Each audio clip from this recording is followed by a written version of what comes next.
I heard a member of parliament, and I will put it no higher than that, say words to the effect, and I'm not quoting him directly, that the bill, the new Firearms Act, was particularly oppressive because a little man with a gun down there, so.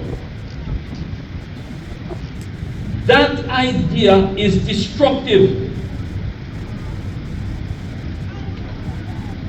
Poverty is no excuse for seeking to have and using an illegal firearm.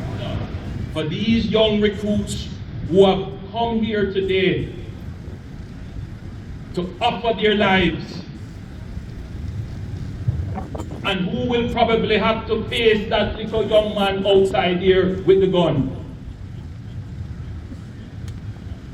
We cannot be ambivalent and duplicitous. If we are serious about treating with violence, and if we really want to reduce murders in our societies, then we must put in place the tough measures for those who would seek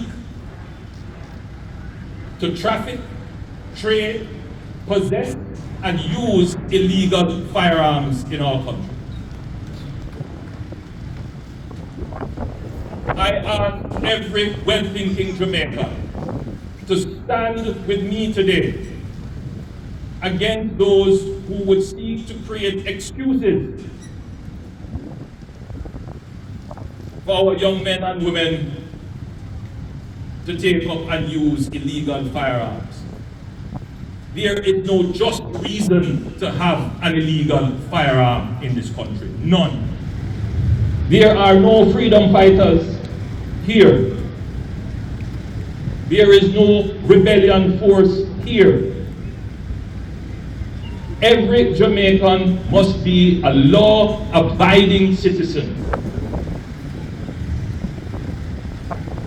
And when we make these kinds of excuses for the possession of illegal weapons, all we are doing is empowering criminals.